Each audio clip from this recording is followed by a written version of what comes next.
존귀하신 예수님 이름으로 기도드립니다. 아멘. 예수님께서 잡혀 대제사장의 집으로 끌려가셨을 때 베드로도 멀찍이 예수님을 뒤따라 갔습니다. 모든 제자들이 다 도망을 갔었고 베드로도 도망을 갔었습니다. 그런데 베드로는 예수님을 뒤따라 온 것입니다. 그렇다고 한다면 베드로가 예수님을 구출하기 위해서 쫓아왔던 것일까요? 마태복음 26장 58절에 보면 이런 표현이 있습니다. 베드로가 멀찍이 예수를 따라 대제사장의 집들에까지 가서 그 결말을 보려고 안에 들어가 하인들과 함께 앉아 있더라. 이 멀찍이 예수님을 따라왔다라고 말하고 있는 것은, 이 거리적인 표현은 베드로가 정확히 예수님의 고난에 동참할 의도가 없음을 분명히 하고 있는 표현입니다. 그렇다고 한다면 왜 쫓아왔을까요? 사랑해서라고 하는 표현이 나오면 제일 맞을 것 같은데 58절에 나오는 단어를 보면 그 결말을 보려고 왔다라고 했습니다. 결말이라고 하는 것은 어떤 사건의 끝을 이야기하는 것이죠. 우리가 드라마를 보면 저 사람들이, 저 두 연인의 결말이 어떨까라고 하는 그런 결말을 이야기하는 것입니다.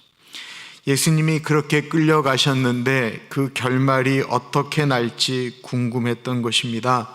이 궁금증이 그러면 그 무서운 대제사장, 예수님을 미워하고 예수님의 제자들을 싫어하는 그런 사람들이 모여있는 그곳에 가는 두려움보다 그 궁금증이 더 컸기 때문에 그럴까요? 이 궁금증이 자신을 알아보면 큰 어려움을 당할 수 있다라고 하는 그 두려움보다 그 궁금증이 더 컸다라는 것일까요? 이 결말이라고 하는 단어를 우리가 알고 있는 어떤 일의 결과로만 해석을 하면 조금 어렵습니다. 이 탈로스라고 하는 단어를 쓰는데요, 이것은 어떤 일에 대한 성취, 우리가 무슨 일을 한 다음엔 결과를 얻는 것을 이야기하는 말이 있습니다. 그러니까 베드로는 3년 반 동안 예수님이 행하셨던 도저히 인간으로서는 하실 수 없는 초자연적인 것들을 많이 보았었거든요. 하나님의 아들로서 폭풍우를 잠잠케 하셨을 뿐만 아니라 물 위를 걸으셨고 죽은 자를 살리셨고 도저히 회복될 수 없다라고 얘기했던 그런 중증 환자들을 일으키셨습니다. 귀신을 내쫓으셨죠. 그 예수 그리스도께서 저렇게 끌려가셨지만 또다시 한번 초자연적인 어떤 능력을 발휘함으로써 하나님의 아들인 것을 드러내지 않으실까? 라고 하는 기대가 있었다라는 것입니다. 그런데 베드로가 목도한 것이 무엇이었나요? 어저께 본문 말씀에 네가 말하였도다, 내가 살아계신 하나님의 아들 그리스도라 라고 말씀하시는 순간 주먹이 날라왔습니다. 예수님의 얼굴로 수많은 사람들이 침을 뱉기 시작했고 예수님의 뺨을 때리기 시작했고, 그 패션 오브 크라이스트에 보면 얼마나 두들겨 맞으셨는지 그 형체를 알아볼 수 없잖아요. 얼굴이 수많은 발길질, 주먹질이 예수님에게 쏟아져 나오는데 예수님이 그냥 아무런 힘을 못 쓰시고 그렇게 두들겨 맞는 거예요. 그때 베드로의 마음 가운데 있었던 일말의 희망이 다 무너지는 것입니다.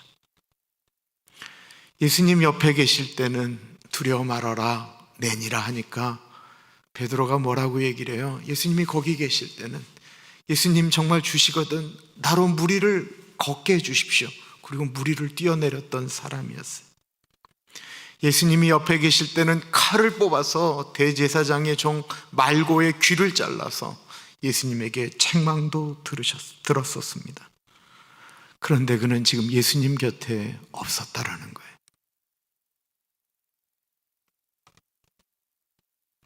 우리가 예수님과 거리가 멀어지기 시작하면요, 본인은 아무리 신앙이 좋다라고 이야기를 해도 그 사람은 부끄러운 일을 당할 가능성이 대단히 높습니다. 그때 이 베드로를 한 여종이 알아본 것입니다. 69절 70절이에요. 베드로가 바깥들에 앉았더니 한 여종이 나와 이르되 너도 갈릴리 사람 예수와 함께 있었도다 하거늘 베드로가 모든 사람 앞에서 부인하여 이르되 나는 내가 무슨 말을 하는지 알지 못하겠노라 하며, 한 여종이 베드로에게 왔어요.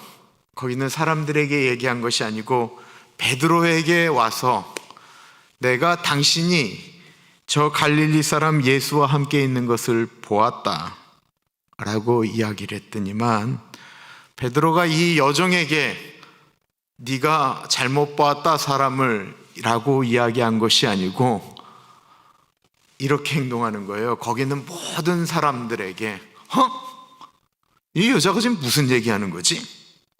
나는 네가 지금 무슨 말을 하는지 도저히 모르겠어. 모든 사람들에게 그 여종이 얘기했는데 그 여종에게 얘기하는 것이 아니고 모든 사람들에게 나는 당신이 무슨 말을 하는지 모르겠다라고 이야기했다라는 것입니다. 다른 사람이 들으라는 거예요. 예수님과 멀어지면 모든 사람에게 내가 예수 안 믿는 것처럼, 예수와 상관이 없는 것처럼 행동한다라는 것입니다. 주는 그리스도시요 살아계신 하나님의 아들이라고 고백하였던 사람의 이야기입니다. 오늘날로 말하면 가나안 교회 목사가 그렇게 했다라는 거예요.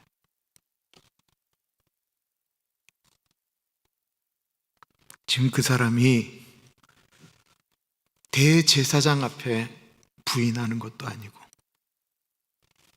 한 이름 없는 여자에게 그랬다라는 것입니다.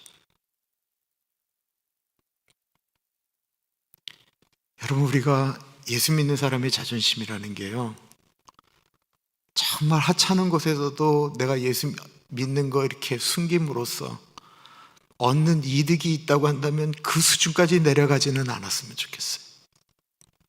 정말 그 수준까지는 내려가지 않았으면 좋겠어요.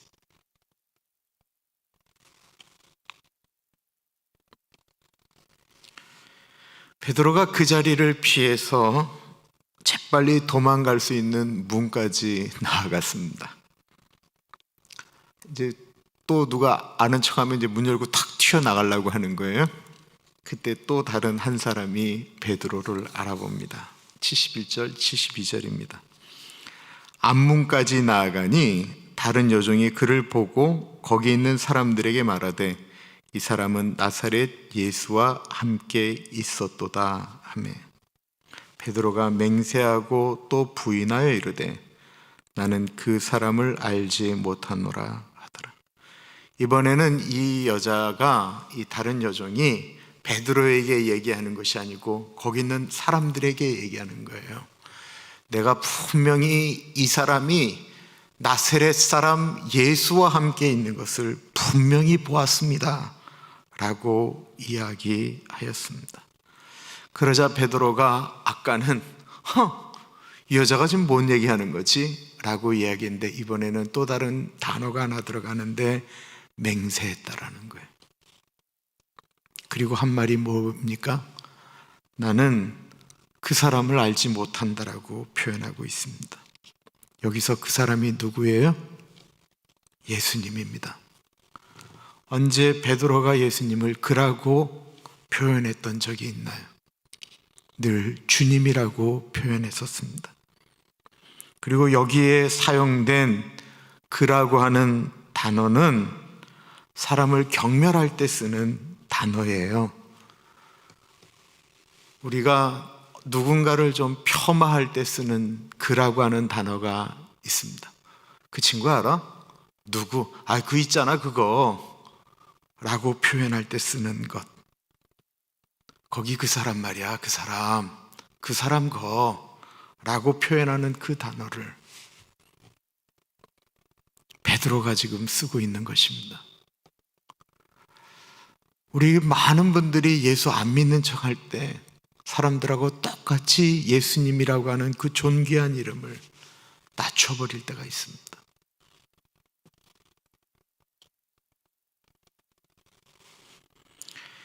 이때 베드로가 자기 자신을 지금까지는 잘 숨겼는데 맹세하여 내가 그 사람 모른다라고 이야기할 때 흥분해서 그랬는지 그의 언어에 갈릴리 사람들만 쓰는 사투리가 튀어나오기 시작했어요. 내 그 사람 모른다 라고 하는 식으로. 73절부터 보세요. 조금 후에 곁에 섰던 사람들이 나와 베드로에게 이르되 너도 진실로 그 도당이라 내 말소리가 너를 표명한다 하거늘 그가 저주하며 맹세하여 이르되 나는 그 사람을 알지 못하노라 하니. 사람들은 굳이 설명할 필요도 없이 당신이 쓰는 그 갈릴리 그 강한 액센트, 그 사투리가 당신이 예수와 함께 있었다라고 하는 사실을 증거하고 있다라고 말했다라는 거예요. 그 이야기에 베드로는 저주하며 맹세했다라고 이야기하고 있습니다. 베드로의 예수님을 모른다라고 하는 그 표현은 점점 더 강해지고 있어요. 예수님을 저주했다라고 우리가 많이 생각하시는데 그건 아니에요. 만약에 내가 지금 하는 맹세가 이것이 거짓이라고 하면 나에게 저주가 임한다라고 하는 이스라엘 사람들이 자기의 이야기를 이렇게 강하게 표현하기 위해서 썼던 표현이에요. 내가 만약에 저 사람 알면 내가 진짜 하늘로부터 벼락을 맞아 죽어도 괜찮다라는 거예요.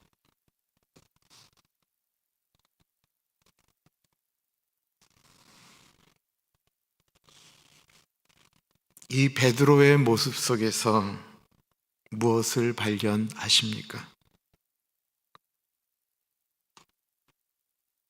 혹시 베드로의 모습이 나의 모습처럼 느껴지지는 않으시는가요? 예수님이 너희가 다 나를 떠날 것이다 라고 말하자 베드로가 다른 제자들을 깔보며 그들을 손가락질하며 이렇게 얘기했습니다. 저 겁쟁이 같은 제자들 저것들 다 예수님 떠나도요 나는 예수님 떠나지 않습니다 라고 말하였습니다. 베드로가 그거 거짓말한 거 아니에요. 베드로는 자신이 분명히 그럴 줄 알았습니다. 본인에 대해서 의심하지 않았고요. 다른 제자들과 자신을 비교할 때 자신이 훨씬 더 신앙적으로 괜찮은 사람이라고 생각했던 것입니다. 실제로 다른 제자들은 겁이 많았습니다. 그래서 그들은 감히 그 대제사장의 집에 들어올 수 있는 생각도 못하고 두려워 숨었습니다. 베드로가 자신이 훨씬 더 괜찮다라고 생각을 하고 저것들은 다 도망가도 나는 예수님 곁에 있다라고 이야기했던 그 교만함이 결국은 어떤 결과를 나타냈습니까? 다른 제자들 어느 누구도 예수님 3번 모른다라고 이야기하지 않았어요. 그런 자리까지 가보지도 못했어요. 그런데 다른 사람들 보면서 나는 저 사람들보다 낫지라고 이야기했던 베드로가 결국 예수님 3번 모른다라고 이야기했다는 것입니다. 이것이 우리입니다. 우리의 실체입니다. 우리는 우리 자신이 꽤 괜찮다라고 생각을 해서 그런지 너무나도 다른 사람들에 대해서 쉽게 이야기를 합니다. 마치 자신은 완벽한 사람인 양 다른 사람들에 대해서 너무 쉽게 이야기를 합니다. 우리가 비난하는 그 사람이 실제로 비난받을 만한 못난 사람일 가능성이 대단히 높습니다. 그러나 그가 만약에 그렇게 살 수밖에 없었고 그가 그렇게 겪을 수밖에 없었던 일을 만약에 우리도 경험했다라고 한다면 우리는 어쩌면 그 사람보다 더 비난받을 만한 성격을 가지고 있을지 모른다라는 것입니다.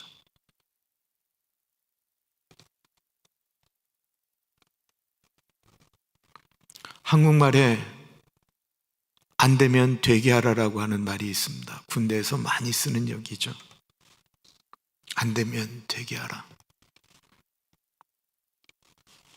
저는 그게 옳다라고 생각했던 적이 있었고요. 내가 기도하면 다 뚫고 나갈 수 있다라고 생각했던 적도 있었습니다.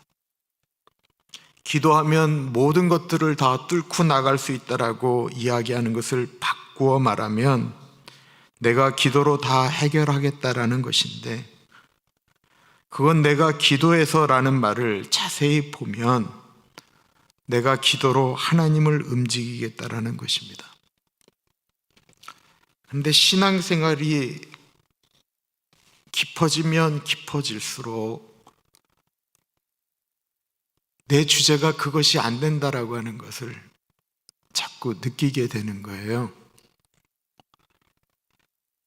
그것을 가장 최근에 경험한 것이 다 아시니까 제가 코로나 바이러스에 걸렸을 때입니다. 저는 제 몸이 이렇게 불편하다고 해서, 어떤 병이 있었다고 해서 제가 그것 때문에 이렇게 내가 뭔가를 못하겠다라고 생각해 본 적이 정말 없었습니다. 약함이 강함 되신다라고 하는 그 사도 바울의 고백을 이 머릿속에서 알아서 설교할 때 여러 번 했는데, 약함이 강함이 된다라고 하는 것을, 내 연약함이 강함이 된다라고 하는 것이 이 가슴에서 나와서 설교해 본 적은 없어요. 왜냐하면 제가 그걸 잘 못 느끼겠어요. 돈이 없으면 더 일하면 되지, 잠을 줄이면 되지, 일이 더 많아지면 내가 더 시간을 쪼개면 되지. 그리고 제가 중학교 2학년 때 제가 애들한테 진짜로 이런 표현을 썼어요. 야, 그 피곤하다라는 말의 의미가 뭐냐? 제가 진짜 피곤하다라는 말이 뭔지를 몰랐어요. 제 몸이 이해를 못했어요.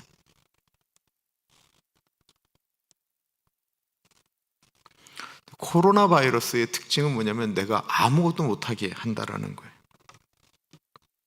사람을 만나는 것도 막히고, 내가 움직이는 공간 자체도 막히고, 먹는 것은 맛을 못 느끼니까 먹고 싶지가 않아지고, 숨 쉬는 것도 힘들고, 맥박이 빨라지면 어떻게 할 줄을 모르겠고, 정말 제가 제일 힘든 것은 그것이 회복되었다고 하는데도 이렇게 갑자기 맥이 탁 풀리면 아무것도 못 하겠어요. 이렇게 맥이 탁 풀려버리면 탁 하고 그냥 모든 것들이 이렇게 멈춰지는 듯한, 설명할 수가 없어요.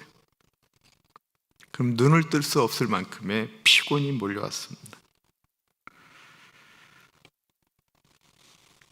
그때 내가 할 수 있는 것이 이게 별로 없는 거구나 라는 생각이 들기 시작했어요.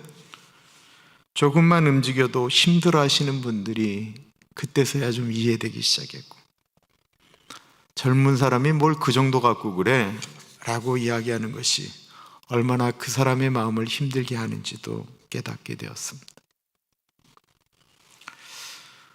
전에는 당연히 기도했습니다. 목사가 기도해야지, 목사가 교인들을 위해서 기도해야지, 목사가 하나님의 사람이니까 기도해야지. 그는 내가 직업적으로도 당연히 해야 된다라고 생각을 했습니다.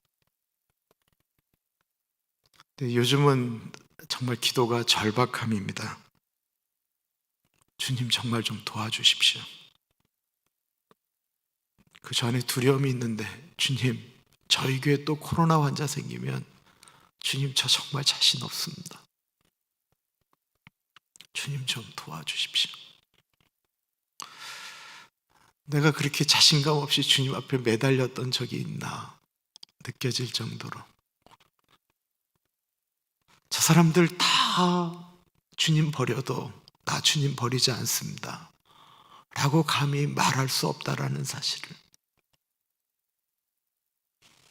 베드로가 부인했던 그 현장에 나를 끄집어 내놓고 거기에서 봐도 그 두려움 가운데 사람들이 그렇게 얘기하고 자기가 믿었던 예수님은 얼굴의 형체를 알아볼 수 없을 정도로 두들겨 맞는데 어쩔 줄 몰라 하고, 그런데 베드로는 자신이 그 정도인지를 몰랐던 거예요. 우리도 우리 자신이 어느 정도인지 모를 때가 참 많이 있습니다. 그때 닭 우는 소리가 들렸습니다. 그가 저주하며 맹세하여 이르되 나는 그 사람을 알지 못하노라 하니 곧 닭이 울더라. 사실 마태복음을 비롯한 다른 복음서에 나오는 이 베드로의 세 번의 부인은 베드로의 잘못에 초점을 맞추기보다는 예수 그리스도께서 이 땅에 선포하신 모든 말씀은 이루어짐에 사실 포커스가 맞춰져 있어요. 그 증거가 네가 오늘 닭 울기 전에 나를 세 번 모른다라고 부인하리라고 했던 예언의 말씀이 베드로가 세 번 부인하자마자 곧 바로 즉시 닭이 울었다라는 것입니다. 이 예수님의 말씀은 다 이루어진다라는 거예요. 이 말씀이 그 안에 들어가 있으므로 지금은 저렇게 두들겨 맞고 치욕당하고 멸시당하고 이제 곧 십자가에 죽으실 것이지만 그 예수 그리스도는 사흘 만에 부활한다라는 거예요. 그리고 그렇게 부활하신 예수 그리스도는 하늘에 오르셨다가 그 오르신 모습 그대로 이 땅에 내려오신다라는 거예요.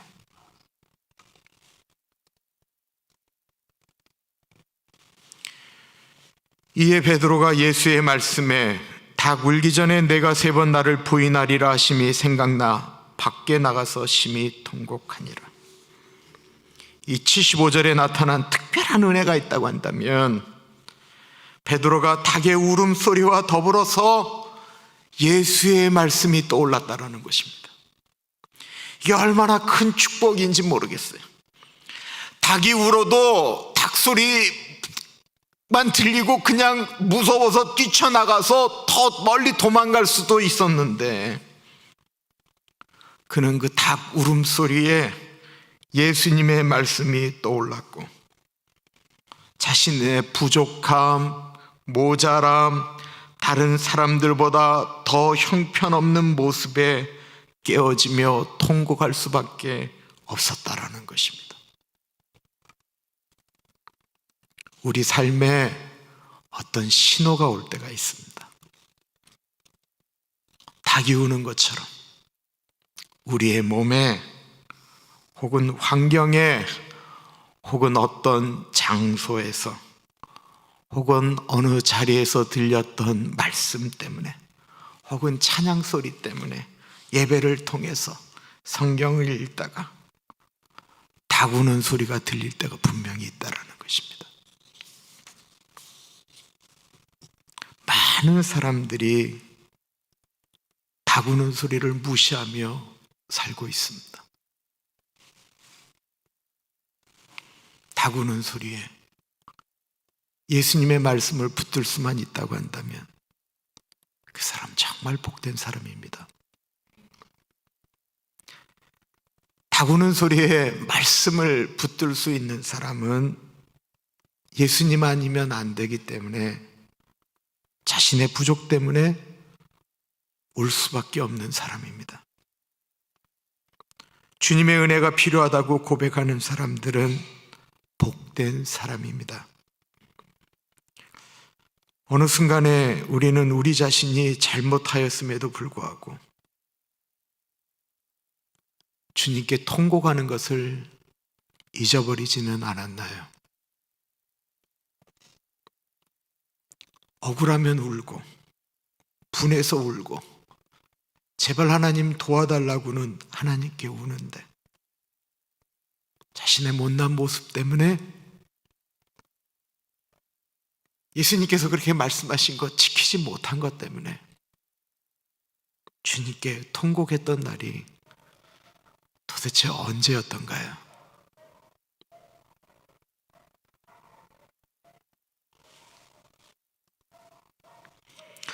옛날에는 진짜 기도하면 가슴 치며 회개할 때가 그렇게 많았는데 요즘 우리는 뭘 갖고 주님 앞에 울 때가 많으십니까?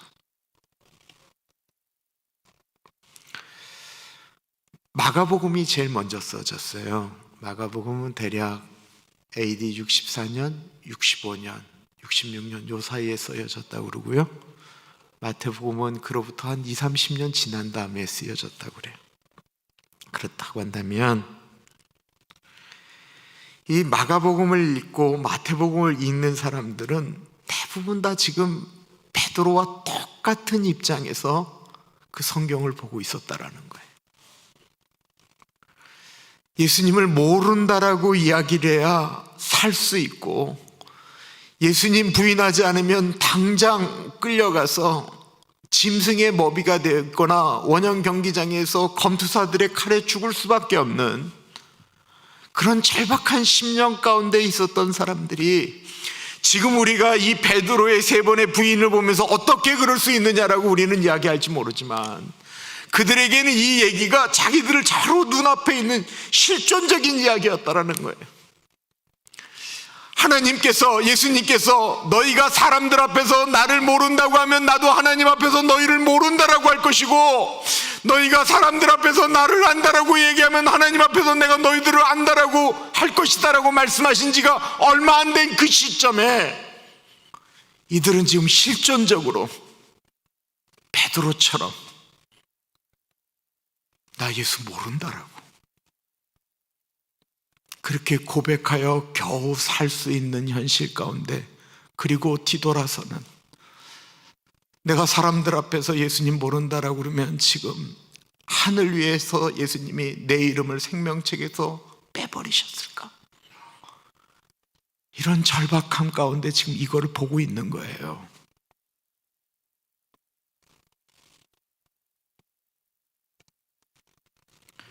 그런 그들에게 자신들의 지도자였던 베드로가 얼마 전 네로 황제에 의해서 십자가에 거꾸로 매달려 죽은 그 순교한 베드로가 과거에 그렇게 예수님을 3번 부인했다라고 하는 그 사실이 얼마나 실존적으로 다가왔겠습니까? 저는 우리도 다르지 않다라고 생각합니다. 우리도 그렇게 느껴져야 된다고 생각을 합니다. 또한 이 베드로의 통곡은 얼마나 가슴 저미게 다가왔겠습니까?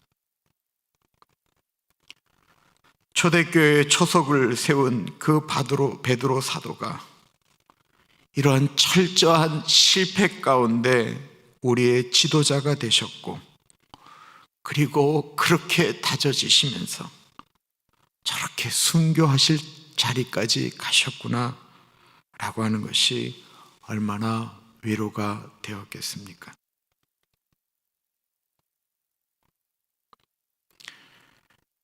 우리는 모두 베드로와 같은 존재입니다. 다른 사람들을 보며 신앙에 대해 이야기하기보다는 주님의 말씀 앞에서 내 자신을 보는 것이 중요합니다. 하나님의 사람으로 살고 싶으시면 나는 안 그럴 것이다 큰 소리 치기보다는 하나님, 저는 미련하고 약합니다. 주님, 저를 좀 도와주십시오. 넘어지면, 실수했으면, 말씀에 찔리면 주님 앞에 통곡할 줄 아는 그런 우리가 되기를 축원합니다. 우리 같이 기도하겠습니다. 우리는 지금 베드로입니다. 주님, 내가 잘못되어졌을 때 다구는 소리에 반응하게 하시고, 주님, 나에게 죄 때문에 아파하며 통곡하는 은혜를 허락하여 주십시오. 기도하겠습니다. 존귀하신 하나님 아버지,